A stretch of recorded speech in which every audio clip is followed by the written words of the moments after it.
look back at this in the future, you'll to see this recording popping up sometime in the next half hour.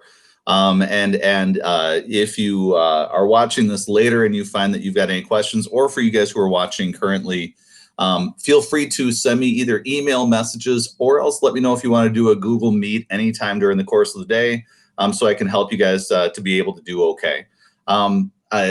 For where we are right now, chapter 23 is a piece of work that I was hoping that we would be all set to go and up to speed with, and I was hoping to be able to move into chapter 24. So let me into my presentation view, and so I'll show you what we're working on for today. And when we take a look at what's going on with chapter 24, the first things I want to highlight for you is make sure. Oh, pop this in here just in case somebody is looking and unable to find. Thanks for being patient with me. You will find that there's this Google document that I've got running right now. Here's your link for being able to attend in person. This is where I'll put the recording. Please make sure you take your attendance form and get that done by 2 p.m. so I'm able to get that graded for you. Put in for you so that your attendance is then recorded. The homework that was due for today was with Ed Puzzle. And so you received a link yesterday asking you to sign up for Ed Puzzle and then to watch this documentary. And what I was testing out, this is the first time that I've used this product. Mr. Rettelsheimer in economics uses this product quite a bit. And so my hope was that you were able to enter your class code, and then you were able to complete the video that I had you guys watching. And as you can see down here, there are a number of people who have watched varying degrees. What I'll be looking for is the green. So I'm looking for you to have fully completed watching the video and being able to review your chapter 23 notes in that sort of form or fashion. If you see your name in the yellow or the red, or heaven forbid, not even on this list, you're in danger of losing credit for the work that we were working on for yesterday. So this is a test drive of a product that I'm planning on using for my assessments. When we do our text questions, this is what we'll be working with for this upcoming week. I'm going to be doing your text assignments in a slightly different way because of the fact that number one, we as a department have been using similar assignments over periods of time. But this is work that Ms. McLeod has put in that we do not want to sacrifice. And so as far as your text assignments, I'm going to be having you do your reading. So chapter 24, lesson 1 and 2, I'm going to want you to have done by class time tomorrow. And then we'll be finishing up chapter 24 for submission by Thursday. So you'll want to be able to have that set to go and have it done. What'll be happening, though, as my assessment model is that you'll be doing your text assignments, submitting them through Schoology as you've done previously.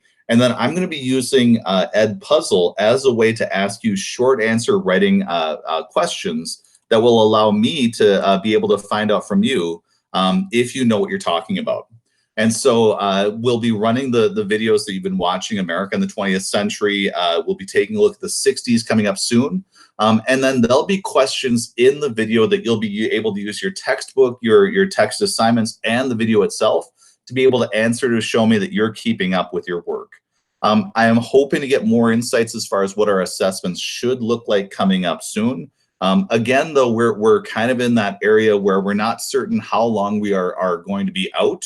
The only thing that I can share with you, though, is that we are now seeing something interesting where you're about to see a medical laboratory experiment happening in our neighboring state. The state of Wisconsin has an election today, and so today is election day in Wisconsin, and the governor tried to postpone that. The thing that's going on with that election, though, is it was largely focused on Democrats because the Democrats are voting right now in Wisconsin in their primary to choose either Bernie Sanders or Joe Biden. But also they're voting for somebody to join their Wisconsin State Supreme Court. And that's a highly divisive issue because whoever controls the Supreme Court then gets to decide what state laws are constitutional or unconstitutional. What the governor was worried about, though, the governor is a Democrat, and he was worried about the fact that with the coronavirus spreading, he was worried that in the state of Wisconsin, there aren't a lot of people who can work at the election today because of the fact that having a lot of people together is not the most appealing thing during a pandemic. And then also people are trying to vote absentee ballot, but there's no way to get all those absentee ballots out with people staying home from work. So what the governor tried to do is he tried to postpone the election for a period of time to allow the pandemic to pass. And last night, the United States Supreme Court ordered that whoever did not have a vote in by today, either in person or through absentee ballot through the mail, their vote would then not get counted. So right now in the state of Wisconsin, while we've got a pandemic and we're talking about staying away from people, you're now having a state in our neighboring state of Wisconsin trying to hold a full-blown election, and people are having to go to limited polling places and stand really close to one another while they're hoping to vote. That's really bad for us. So if you are somebody who hates quarantining and you'd like to have this end soon, having our neighboring state be forced by the Supreme Court to hold their election today and people having to decide if they don't vote, their Supreme Court will then be set up in a way that they may not like. You're going to have Republicans and Democrats coming out and voting one state over, and they can freely travel over to our state. So for me, I was really hoping that they wouldn't force people into that decision because I am getting tired of sitting in my office. No, nothing against my office. I just miss seeing you guys. My hope is that everything will turn out great. My fear, though, is scientifically having that many people being forced to get together in groups cannot be good for the spread of coronavirus. Even worse, though, what they're worrying about right now is they are now seeing that hopefully in some places in the United States, they're trying to get their arms around the coronavirus. They're now worried about what happens when people in rural farm areas get sick that don't have hospitals in their area. Will they start moving into our urban areas and bringing coronavirus with them? So the key thing for you guys is I really want you guys to be obeying what the scientists are telling us to do. Please do not think that the medical advice that they're giving does not apply to you. And in particular, I would really like you to pay attention to somebody who has been questioning the medical advice quite a bit. The leader of England, his name is Boris Johnson. He is seen as the English version of President Trump. He's been leading what's known as Brexit. And he's been arguing that that was something that was needed because he felt like Europe was dominating England. He's a guy who has been kind of governing by his gut. And up until a couple of weeks ago, he was telling people that coronavirus wasn't that serious, that he'd never stop shaking people's hands. And he bragged that he went to a hospital and was shaking people's hands in an emergency room. He now has coronavirus, and not just has it, he has now been moved to intensive care, where only 5% of the people who get coronavirus end up in intensive care. And the people who end up there, their lungs are usually doing so badly that recovery becomes really hard. So while it was brave of him to say that he was going to keep doing that, it was also dangerous. And so when in doubt, my personal philosophy is when it comes to medical issues, and if I have to trust somebody who's trusting their gut or a doctor, I trust doctors. I'm hoping you do the same. And so my hope is that we eventually will see each other soon. I don't know how long we'll be out together, but my hope is today is just kind of a situation normal day. Work on chapter 24, sections 1 and 2, like you've always done in the past. Have it done when you come to my session tomorrow at 10 a.m. I will then open up an ed puzzle and we'll be studying JFK. So with JFK, when you're studying JFK's presidency, he is a guy who, when we do ratings of presidents, he is usually rated as one of our top presidents of all time. The problem, though, is with JFK, and I want to show you this element first before I turn you guys loose. JFK's election in 1960 is one of our closest elections ever in US history. So if you take a look at what you see going on with this map, you can see JFK is going to win, but he only wins by a few popular votes. He is going to win less states than Richard Nixon does. Richard Nixon will be more popular in farm states that are less populous. But also what I'd like you to be noticing is for JFK, he is going to be president at the time when the Democratic Party is about to flip-flop. The Democratic Party was always known as the Solid South. Ever since the time of Andrew Jackson, they always voted Democrat if you were a white Southerner. When we get to 1960, though, the white Southerners are starting to question whether or not they still like the Democratic Party. In particular, you see the state of Mississippi right here, and they voted for a guy named Harry Byrd, who was a segregationist. And so when we take a look at segregationists during the 1960s, you should notice that this is just 60 years ago that we had a full-blown state in the South that was voting for holding on to segregation in the old ways of doing things. And they're announcing in this election they do not like John F. Kennedy. Both Southern Democrats and Republicans are nervous during this time period. They both groups hate communism. They very much are afraid of the federal government getting too strong.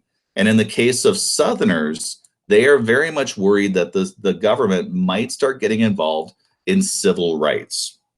In the chapter that you're working with, then, when we take a look at the 1964 presidential election, we're actually going to see a flip-flop take place, where the South, up until 1960, was solidly Democratic. They are now going to become members of the Republican Party in 1964. In 1968, they're going to be voting, let me see here, 1968. They're even going to vote for a guy named George Wallace, who is so in favor of states' rights and segregation that they're willing to vote third party. And then by 1972, you can see that our South has now become Republican. For the Southerners that you're about to study here, then, when you take a look at the issues that we have going on right now, President Trump's reaction to the coronavirus is totally showing you that flip-flop. So when President Trump was asked yesterday, why doesn't he tell the states to stop sheltering, stop meeting in public? Like in Georgia, they just open up their beaches. Other states in the South are really nervous about telling people what they can or cannot do. President Trump argued that he was nervous constitutionally that he didn't have the right to tell states what they had to do. That's very much a viewpoint of the modern Republican Party. You've seen, though, during Franklin Roosevelt's time, he wasn't super worried about that. He felt that the federal government, during a time of crisis, could tell people what they could or could not do. That's the battle that we're going to see emerging politically back then that we're still wrestling with nowadays. So if you're watching the news and you're wondering, why doesn't the president come out and tell businesses to start making respirators? Why is it the president doesn't tell people in Georgia not to go to the beaches? It's in the 1960s that we have a new political movement in the Republican Party where both conservative Republicans and white Southern Democrats are going to argue that the federal government should stay small, not get into people's business. In Republicans' case, it's so that economically they can have laissez-faire. And with Southern Democrats, they really want to hold on to their old system, pushing back against civil rights. And that leads us to politically where we are right now. We'll be able to take a look at that in more detail then tomorrow. But please get your reading done. Email me with any questions. And if you have any problems during the course of the day and you want to do a Google Meet so that you and I can talk personally, I can totally help you out. You are living in very weird times, and this is very much not the best way to be teaching you guys. But I think we'll be able to make it through just fine if we kind of take your text questions piece by piece. So when you come to class tomorrow, also at 10 a.m., bring any questions you have about the JFK presidency so I can help you out. We'll then turn you loose with a JFK video segment tomorrow. We'll look at Lyndon Johnson on Thursday, and then we'll be able to start breaking things apart like the Vietnam War, the Civil Rights Movement, and so on. We're going to be figuring out a different testing method then too. And I think I'm going to be using Edpuzzle to be able to get that done, but I'll be able to give you more details about that. So your grades aren't set in stone. And in particular, if your test scores weren't where you wanted them to be, I think the next few weeks will be able to help bump that up by doing things to kind of test more regularly on smaller chunks, which I know for some of you guys will help you out a ton, especially if you find that the content that we're doing is really kind of overwhelming. I'm looking at the chat section. I'm checking to see if you guys have any questions. So I'm going to hang on for a second. If you have no questions, you know what you're up to today. Make sure you mark your attendance, get your stuff done, and tomorrow we'll cover JFK at 10 a.m. If you do have questions, feel free to either type them in the chat or else unmute your microphone.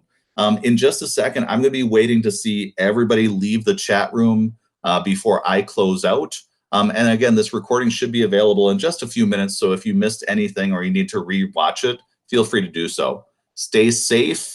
And make wise choices. And again, I'm hoping that I get a chance to see you in person soon. You guys have a good day, all right? How do we access the ED puzzle? How do you access Edpuzzle? Good Yeah. question. So let me show you. So yesterday on your, and I'll bring you back to the Google running Google document that we've got going on. So you should have access to this Google document right here. Have you opened this up, Sam? Sam, you still there? Oh yeah, I am. Do you have this Google document? Yeah, I have it. Okay. So take a look underneath yesterday's lesson plan. And what you'll see is right here, there is a link that will let you join Edpuzzle. So it'll put you into my class. And then if you click on this link, or else if you just find it in Edpuzzle, you'll be able to watch it. And then it'll keep track of you watching it, and it'll give me feedback about the fact that you completed that and got through it. And if you have Chapter 23 text assignment open, it'll help you answer all the questions in Chapter 23. So we'll be doing this instead of doing the end of chapter slides. This will help you to get that done instead. Are you good? Yeah. Thank you. Good. If you find that this confuses you or you get hung up at all, just shoot me back a message and we could either email or else do a Google Meet. Good? Thank you. Sounds good. Of course. You have a good day. I'll see you later. See ya. All right. For anybody who's still left in here, do you guys have any questions, or are you just hanging out to stare at me? Because if you're staring at me, that's fine. I'm needing a haircut desperately, so I'm in rough shape. Are you guys good? Okay. So I'm gonna. Very good. What's that? I'm very good. Good. So I'm going to wait until you guys drop out of the group, and then I will shut down this chat. And again, feel free to get back to me if you've got any questions. All right. Okay. Do I just exit out? You just exit out, and you will be all set to go for today. And if you have any questions with your work, especially since it's just you and I in this chat room now together, you've had moments in my class where you've been like, "Hey, I'm getting frustrated. Can you help me answer questions?" This is the perfect opportunity for us then to be able to